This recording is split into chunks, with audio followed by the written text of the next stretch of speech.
First Contact Deception. Admiral Sarah Chen stood at the observation deck of Titan Base Delta, her reflection barely visible against the reinforced transparent alloy that held back Saturn's atmospheric pressure. The massive gas giant's rings stretched across the vista, but her attention was focused on the holographic display floating before her. The quantum sensors had detected what humanity had been waiting for over 50 years, the approach of alien vessels at the edge of the solar system. "They're right on schedule," remarked Dr. James Morrison, Earth's leading xenoanthropologist, as he studied the data streaming across his tablet. "Just like the transmission suggested. The Galactic Federation always sends their diplomatic fleet when they detect a civilization achieving FTL capability." Sarah nodded, her face betraying none of the anticipation she felt. Humanity had intercepted their first alien transmission over 5 decades ago. Instead of announcing themselves, Earth's leaders had made the controversial decision to remain silent and gather intelligence. Years of passive observation and decoded transmissions had given them unprecedented insight into the galactic community they were about to join. "Status of Operation Masquerade?" Sarah asked, her voice calm and measured. A younger officer, Lieutenant David Kumar, spoke up from his station. "All military installations are successfully masked. Admiral, quantum camouflage is holding steady. The Federation's scanning technology won't detect anything beyond what we want them to see." The plan had been decades in the making. Earth and its colonies had been carefully designed to appear as a typical emerging civilization, one that had just achieved faster-than-light travel and was taking its first tentative steps into the galaxy. The reality couldn't have been more different. "Incoming transmission from Mars Command," announced the communications officer. "The Aegis Defense Network is fully concealed. They're seeing exactly what we want them to see: a struggling colonial outpost with basic atmospheric processors." Sarah allowed herself a small smile. Those atmospheric processors were actually state-of-the-art weapon platforms, capable of reducing a capital ship to atoms in seconds. But to the Federation's sensors, they would appear as primitive terraforming equipment, exactly what you'd expect from a young spacefaring race. "Multiple vessels detected entering the Kuiper Belt," Lieutenant Kumar reported. "Configuration matches known Federation diplomatic vessels. 7 ships total, led by what appears to be a Centaurian-class cruiser." The Federation's diplomatic fleet was impressive, by their standards. What they didn't know was that humanity had been building its defenses based on stolen technical data for decades. Every peaceful colony, every scientific outpost, every mining facility was a carefully crafted deception.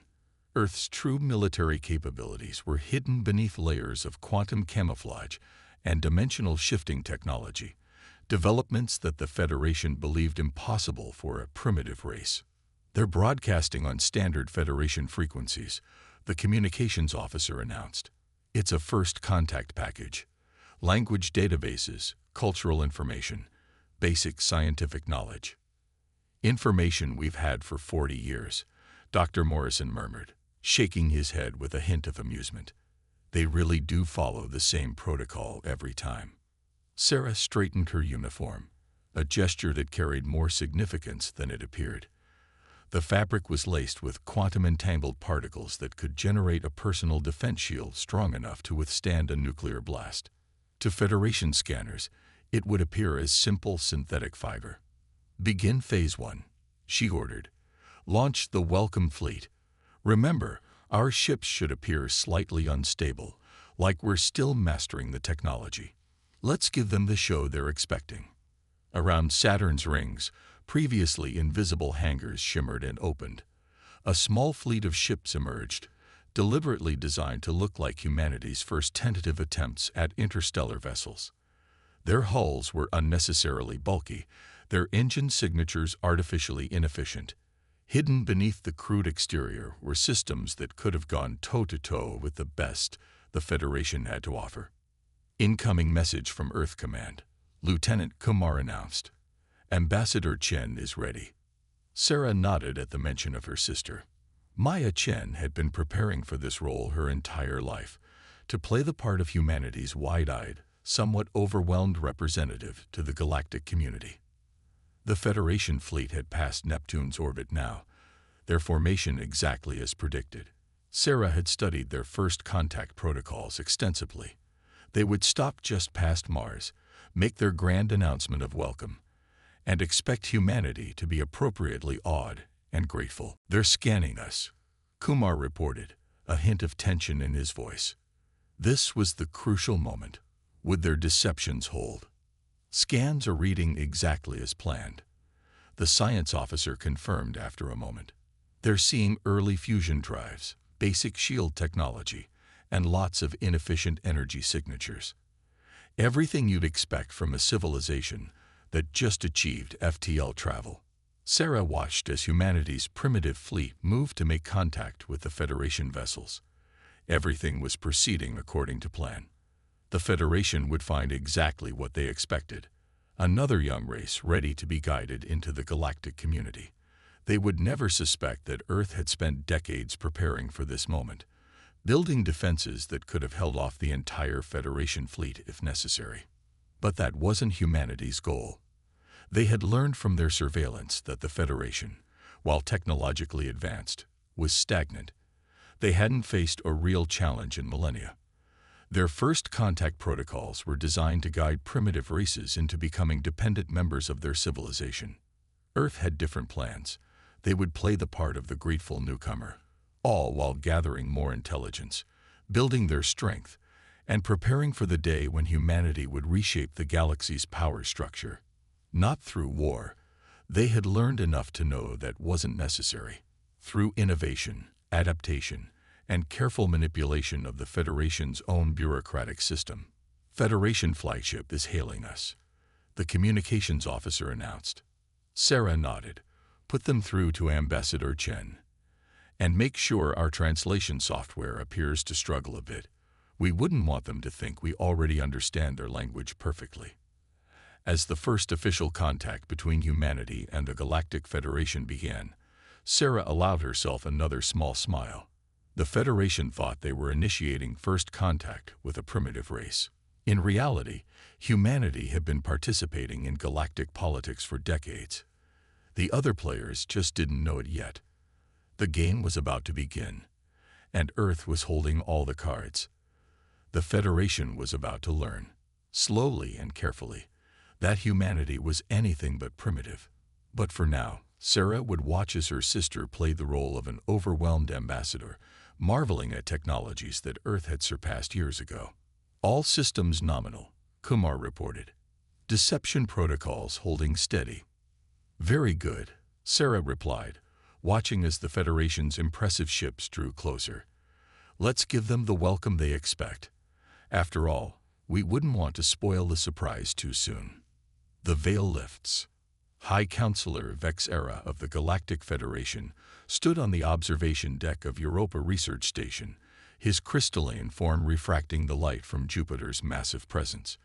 Beside him, Ambassador Maya Chen maintained a carefully crafted expression of pride tinged with nervousness, exactly what you'd expect from a representative of a young species showing off their achievements. "Impressive," Vex Era admitted, his translator converting his harmonic resonances into human speech. "For a civilization so young, your adaptation to space is remarkable." His aide, Kellen, was busy taking readings of the station's supposedly primitive systems. Maya bowed slightly, a gesture they had learned the crystalline species appreciated. "We are honored by your praise, High Counselor. Humanity has always been driven to explore, to push our boundaries." What the Federation delegates couldn't see was Lieutenant Commander Jack Torres in the station's quantum-shifted command center, monitoring their every move. Every scan they performed, every reading they took, was carefully filtered through Europa's deception grid. "Counselor," Kaylin chimed in, her crystalline form vibrating with concern. "I'm detecting unusual anomalies in the station's power distribution." Before Maya could offer a prepared excuse, proximity alarms blared throughout the station. Jack's voice came through Maya's hidden quantum comm. Multiple unidentified vessels just dropped out of FTL near Ganymede. They're not Federation. Maya watched as Vexera's crystalline form shifted colors, their equivalent of a frown. Interesting, the High Counselor said. Our sensors show ships using masked energy signatures. Pirates, most likely. They've been growing more bold in this sector. Pirates.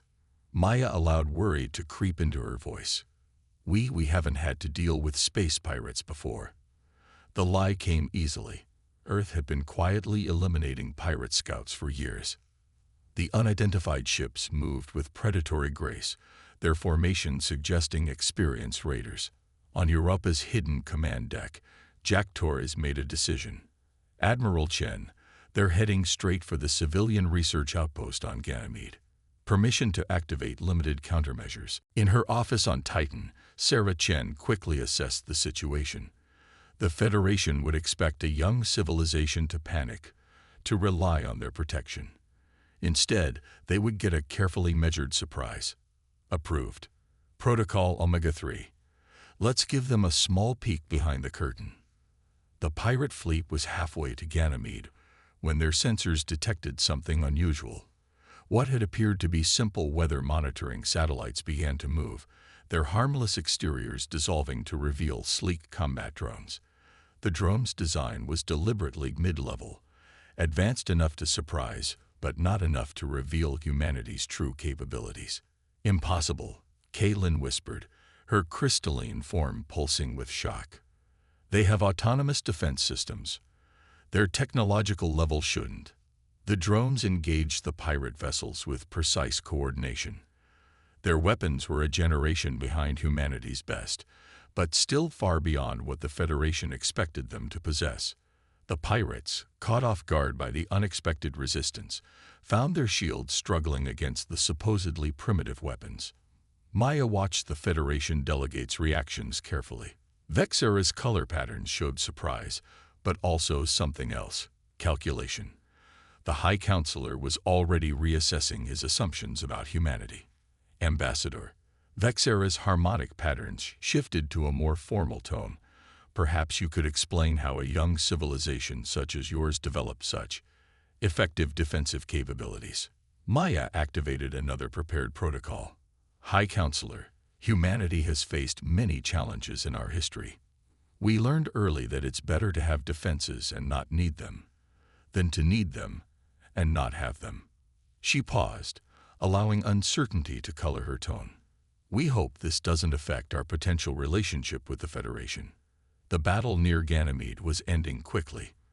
The pirate ships, realizing they had severely underestimated their target, attempted to retreat. The defense drones let most of them escape, a calculated decision to let rumors spread about humanity's unexpected capabilities.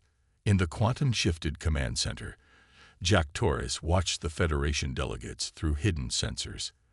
Their crystalline forms were displaying patterns that their intelligence suggested indicated intense discussion on their private communication channels. Interesting timing. Dr. Morrison's voice came through on the secured channel. Pirates attacking at the exact moment the Federation is inspecting our primitive facilities. Almost makes you wonder if someone was testing us. Sarah Chen's response was thoughtful.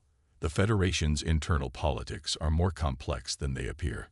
Some factions might be very interested in knowing exactly what humanity is capable of. On the observation deck, Vexera had regained his diplomatic composure. Not at all, Ambassador. Self-defense is understandable, though the Federation would be happy to provide more advanced defensive technologies as part of our standard diplomatic package. Maya bowed again, hiding her smile. We would be most grateful, High Counselor. Humanity has so much to learn from the Federation's greater experience. The High Counselor's crystalline form shifted to show acceptance, but the patterns visible only in quantum frequencies, which they thought humans couldn't detect, showed intense curiosity and concern. The Federation had expected to find a primitive civilization grateful for their guidance. Instead, they had glimpsed something that didn't fit their careful categories. As the Federation delegates prepared to return to their ship, Maya received another message from her sister. Well played. They saw exactly what we wanted.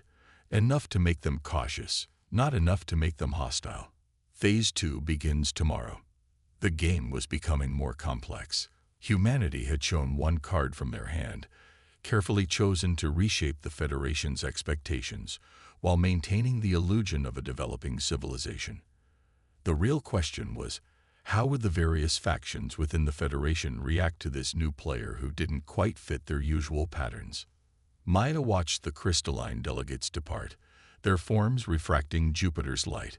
Behind them, the primitive defense drones resumed their disguised positions, their true capabilities once again hidden beneath carefully crafted masks of technological inferiority.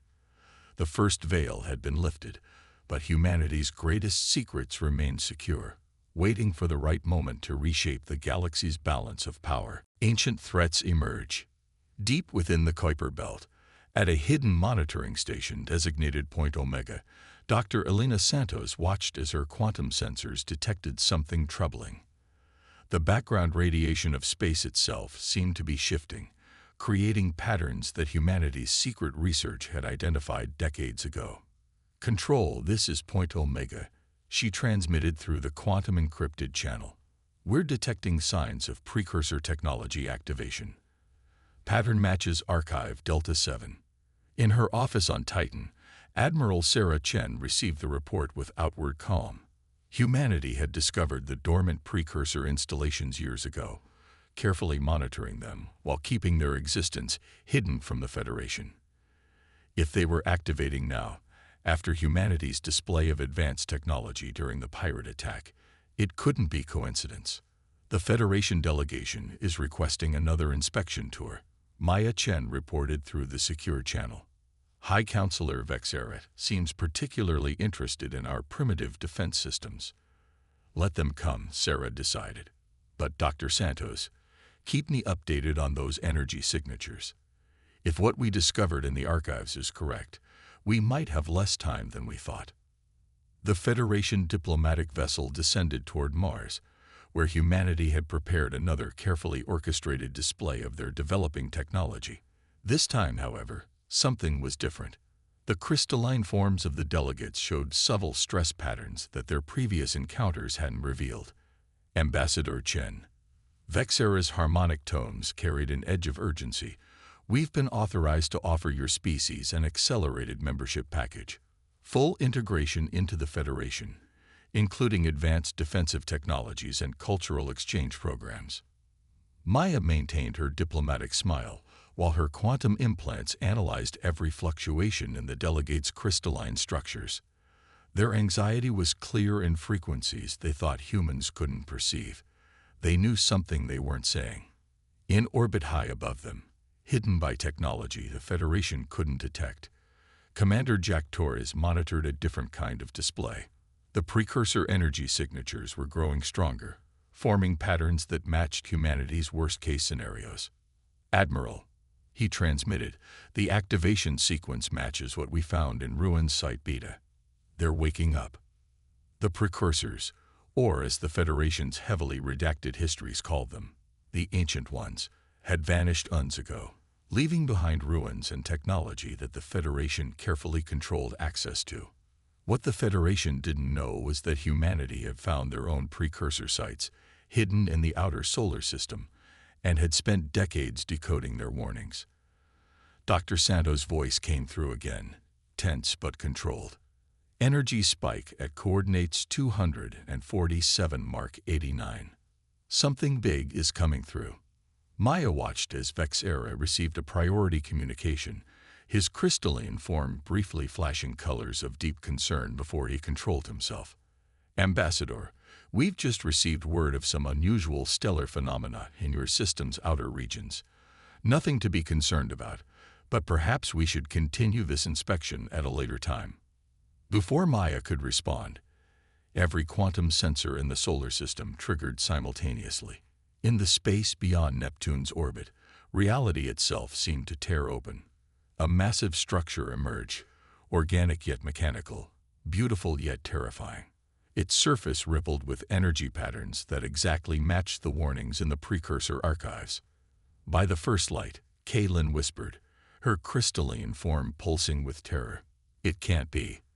They were supposed to be extinct.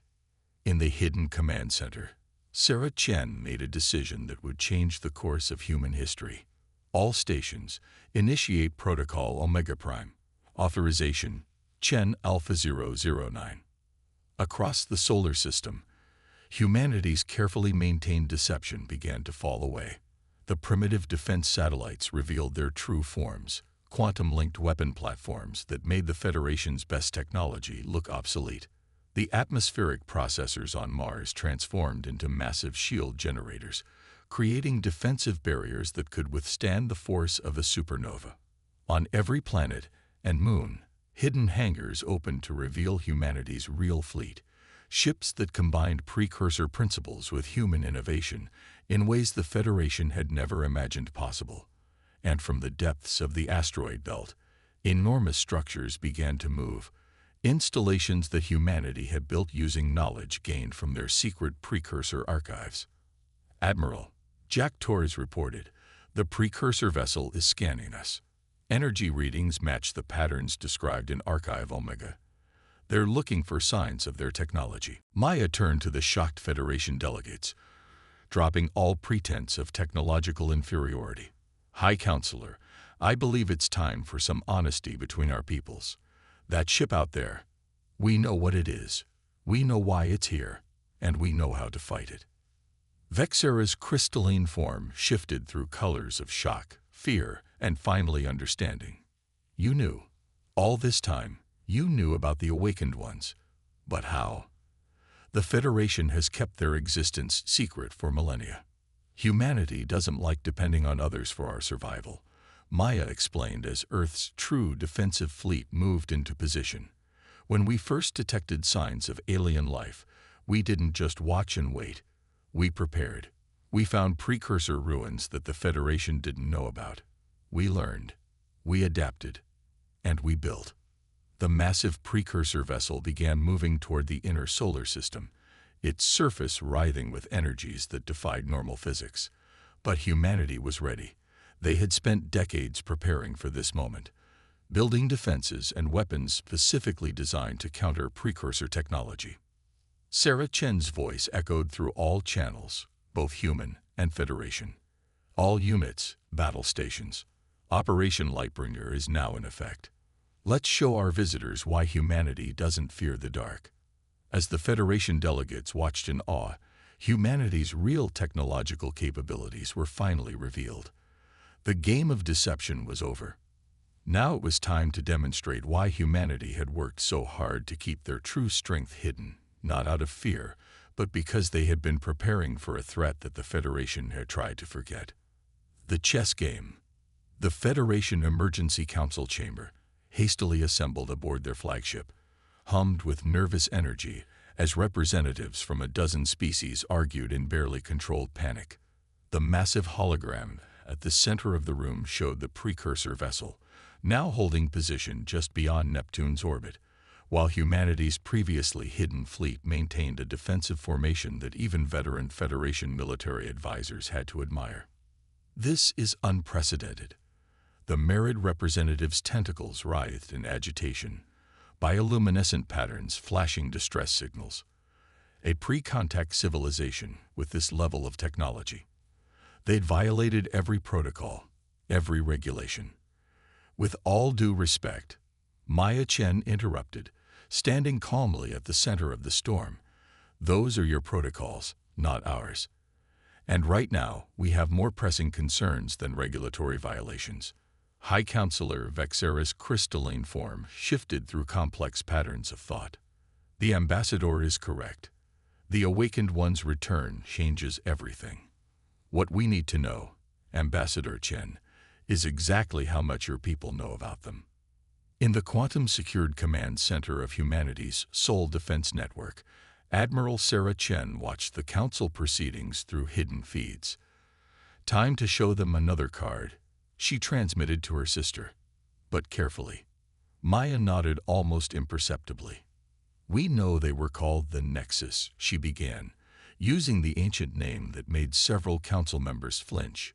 We know they seeded this galaxy with their technology eons ago, and we know they've returned periodically to harvest civilizations they deemed worthy of preservation. Impossible. A new voice cut through the chamber.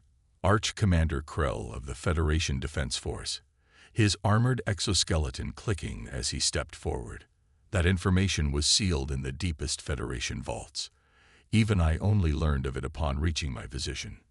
Perhaps, Maya suggested diplomatically, you should be less concerned with how we know, and more interested in what we plan to do about it.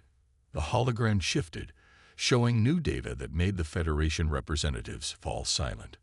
Detailed scans of the precursor vessel, analysis of its energy patterns, and most importantly, predictions of its likely behavior patterns based on historical data that humanity had spent decades compiling. In her command center, Sarah received an urgent transmission from Dr. Santos at Point Omega. Admiral, we're detecting quantum communication attempts from the precursor vessel. They're trying to activate something in the inner system. As expected, Sarah replied. Activate countermeasures. Let's show our friends what humanity's been building all these years. In the council chamber, alarms suddenly blared. The precursor vessel had launched what appeared to be probe-like devices toward the inner system. Before the Federation representatives could react, previously invisible installations throughout the solar system activated. Quantum fields rippled through space, catching and containing the probes in ways that shouldn't have been possible with known technology. By the first light, Kaylin whispered, her crystalline form pulsing with amazement. Those containment fields, they're using principles we theorized but never managed to implement. Humanity, Maya explained, allowing a hint of pride to show, has always been good at taking theoretical concepts and making them practical reality. We've had decades to study, understand, and improve upon precursor technology. The political implications were hitting home. The Federation's careful power structure, built around their controlled distribution of advanced technology, was being fundamentally challenged. Some representatives showed signs of fear, others calculation, and a few, the more militant ones, displayed clear interest. We should be discussing containment protocols, the Merid representative insisted, if they've achieved this level of advancement independently. Containment. Arch Commander Krell interrupted, his tactical displays analyzing humanity's defensive formations. Look at those fleet positions. Look at the energy readings. Do you really think we could contain them even if we wanted to? In orbit around Mars, Commander Jack Torres monitored another kind of battle, one fought with quantum calculations and code. The precursor vessel was attempting to breach humanity's networks, using methods that would have overwhelmed any normal defense. Instead, they encountered AI systems specifically designed to counter their intrusion attempts, developed from knowledge gained in the precursor archives. They're testing us, he reported to Admiral Chen. Just like the archives predicted. They want to see if we're worthy of their attention. Sarah's response was grim. Then let's give them something to think about. Initiate Operation Mirror Shield. Throughout the solar system, humanity's quantum network shifted and adapted. The precursor vessel's probing attacks weren't just being blocked, they were being analyzed, reversed, and turned back against their source. It was a dangerous game, but one humanity had spent years preparing for. In the council chamber, Maya watched the Federation representatives' reactions carefully.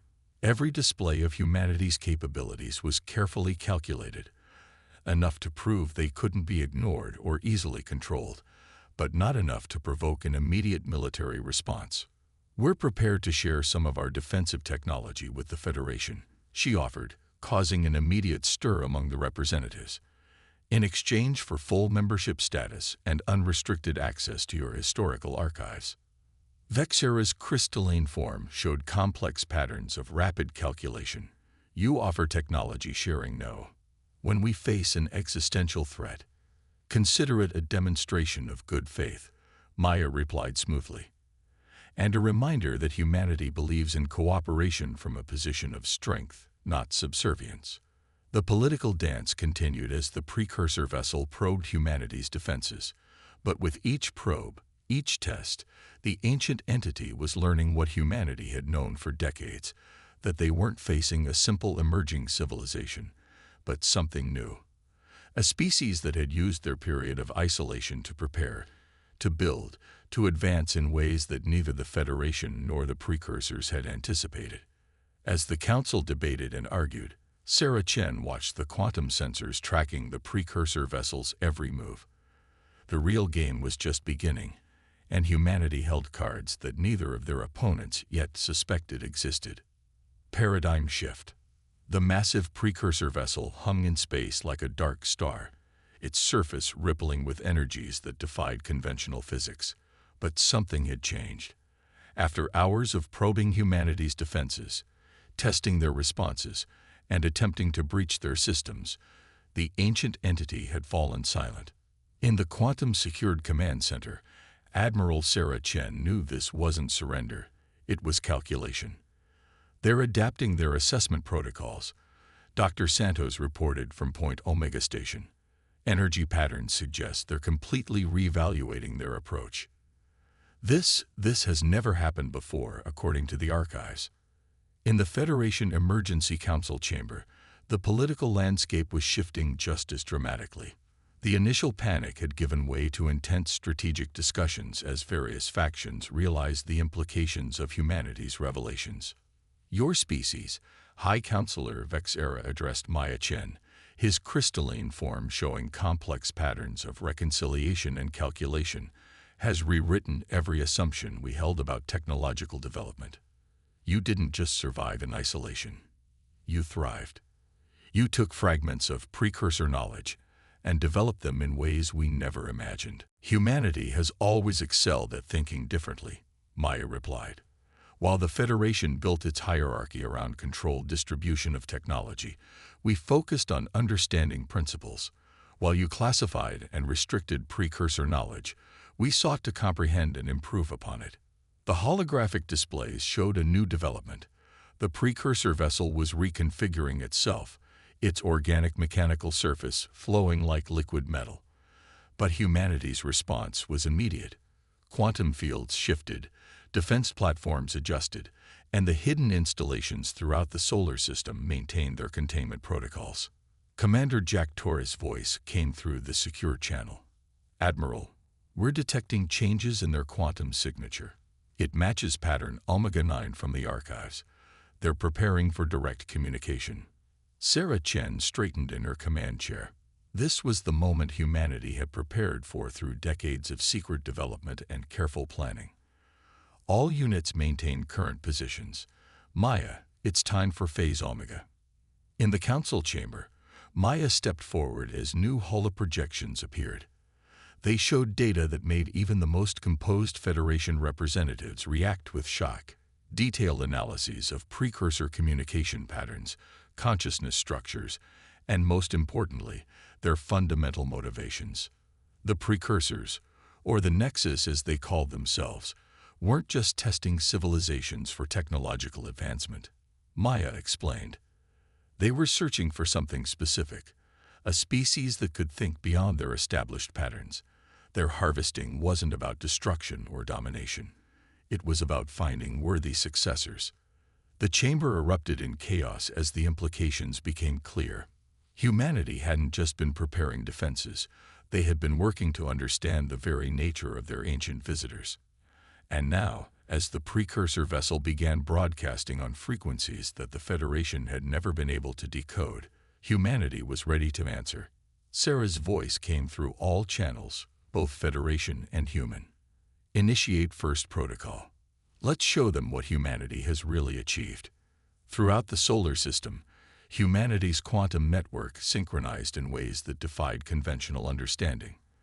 The hidden installations, the defense platforms, even the fleet itself, all became part of something larger.